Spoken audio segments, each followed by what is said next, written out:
안녕하세요. 반갑습니다. 낭독 크리에이션 김나경입니다. 쫓기지 않는 50대를 사는 법, 새로운 인생을 여는 중년의 기술. 인생 허리 50, 내 안에 깜빡이를 켜라. 오직 나를 위한 삶, 나는 내 길을 간다. 나로부터 반짝반짝 빛나는 인생 후반기. 이목원 지음. 불운도 내가 만들고 운명도 내가 만든다. 사람이 살면서 불행했던 일, 운명처럼 받아들여야 하는 일을 경험하지 않은 사람은 없을 것이다. 나는 지금까지 살아오면서 자신 있게 얘기할 행운과 불행 두 가지가 있다. 먼저 행운에 관한 내용이다. 운이 따른 영어 공부는 내 삶에 큰 변화를 가져다 주었다. 중고등학교 시절 영어에 흥미를 느낀 적도 없었고 학부에서 영어 전공도 하지 않았다. 직장 생활을 했을 때도 영어 공부와는 담을 쌓고 지냈다. 그러던 중 영어를 하게 된 결정적 계기가 있었다. 2003년 11월 직원들과 호주와 뉴질랜드에 배낭여행을 갔을 때의 일이다. 그 당시 영어 단어라도 몇 개 떠올랐더라면 외국인과 대화를 할 수 있었을 텐데 말 한마디 못하는 자신을 보고 크게 충격을 받았다. 그 이후부터 영어 공부를 시작했다. 회사에서 지원하는 각종 영어 교육 프로그램에 참여도 했고 사설 학원도 다니며 짬짬이 시간을 내어 영어 공부를 했다. 토익 점수가 700점이 넘으면 승진할 때 가점이 있다는 사실을 알고 토익 공부도 했다. 첫 토익 점수는 300점대로 기억한다. 2년 동안 거의 매달 응시한 것 같다. 그렇게 도전한 결과 700점을 겨우 넘게 됐다. 토익 가점 덕분에 승진도 더 빨리 했다. 그 후 1년 동안 연수 기회를 얻게 되어 온 가족이 함께 미국에 갈 수 있게 됐다. 영어 공부를 하지 않았더라면, 토익 시험을 치지 않았더라면 나에게 이러한 기회는 없었다. 특히 미국 연수 대상자로 선정됐을 때는 확실하게 운이 작용했다. 추가 모집에 선정됐기 때문이다. 그 이후에도 꾸준히 영어 공부를 한 덕분에 사무관 승진도 남들보다 더 빨리 할 수 있는 행운이 있었다. 두 번째 얘기는 내 삶의 불운과 불행에 관련된 내용이다. 미국에서 온 가족이 1년 동안 연수하고 귀국 후 한 달이 지난 시점에 집사람은 갑작스러운 사고로 사별하게 됐다. 이것은 내 삶의 최대 불운이라고 얘기할 수밖에 없다. 나에게 왜 이런 불행을 일어났을까? 신은 원망해도 죽은 아내는 돌아오지 않았다. 아무 소용이 없었다. 삶을 놓아버릴 만큼 힘든 순간이었지만 그저 받아들여야 했다. 세월호 사고가 일어날 것을 안 사람은 아무도 없듯이 나에게 불행이 찾아오리라고는 상상도 못했다. 신혼 시절 언론을 통해 갑작스런 사고로 남편이나 아내를 사별하는 뉴스를 보더라도 나와 관계없는 남의 얘기로만 생각했었다. 세월호 숨진 사람들, 그 가족의 불행, 그리고 운명을 생각했다. 이를 통해 내가 겪었던 뼈 아팠던 경험은 인간의 삶에 대해 많은 것을 깨닫게 해줬다.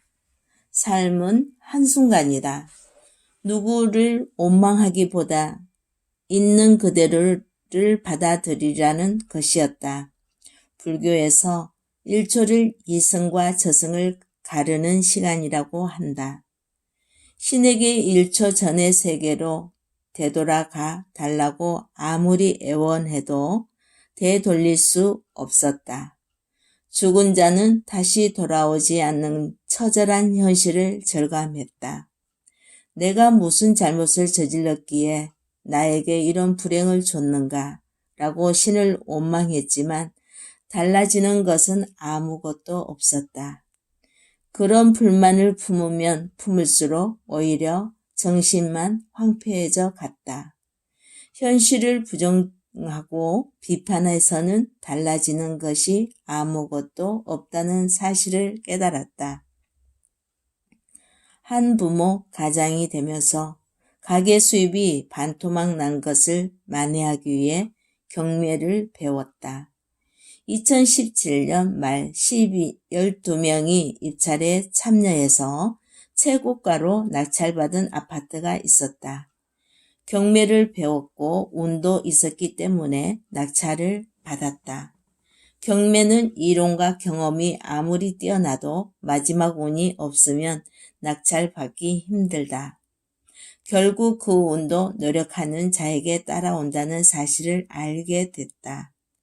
2010년 6월 미국 연수 시절 홀인원을 한 적이 있었다. 앞으로 3년 동안 운수대통할 것이다. 그 당시 동반자들이 나에게 했던 말이다. 알고 보니 골프에서 홀인원을 하면 3년 동안 재수가 좋다라는 속설이 있었다. 하지만 2달 뒤에 아내를 사별했다.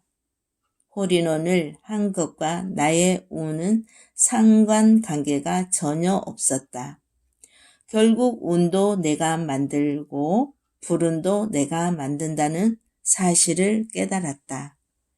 불운과 운명을 사전에 찾아보면 인간의 범주가 아닌 초인간적인 힘의 영역으로 나온다. 우리나라는 전통적으로 불교, 유교, 사주 명리학을 토대로 역사와 문화가 발전해 왔다.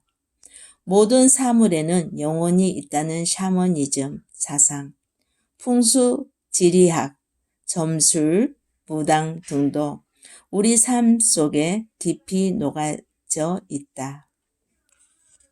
종교가 있든 없든 좋은 꿈을 꾸면 해몽에 대해 궁금해서 철학관 또는 점집을 찾는다.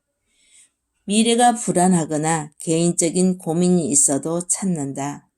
사주 명리학은 사람이 태어난 연, 월, 일, 시를 기준으로 서로 다른 운명을 갖고 태어난다는 것을 이론으로 한다. 혼인 날짜를 정하는 것도 부부가 합궁을 하는 것도 이 학문에 기초를 두고 있다.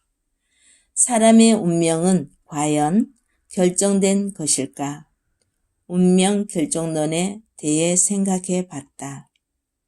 내가 내린 결론은 삶의 의지와 노력만 하면 운명도 바꿀 수 있다라는 것이다. 관상경영학의 저자 김태현은 사람이 기질은 바뀌지 않아도 표정을 바꾸면 인생이 바뀐다고 얘기했다. 표정이 어두웠던 사람이 표정을 바꾸면 좋은 기운, 좋은 에너지를 받기 때문이다. 그래서 웃는 표정 연습을 3년 전부터 매일 연습하고 있으며 SNS에 올리고 있다. 역사를 거슬러 올라가 단순한 사회에서는 사람의 운명이 어느 정도 결정될 수 있었다. 하지만 현대 사회는 복잡 다단한 세상이다. 거의 모든 것이 온라인으로 공유되는 세상이며 디지털 시스템에 의해 외부 환경과 끊임없이 영향을 주고받는다.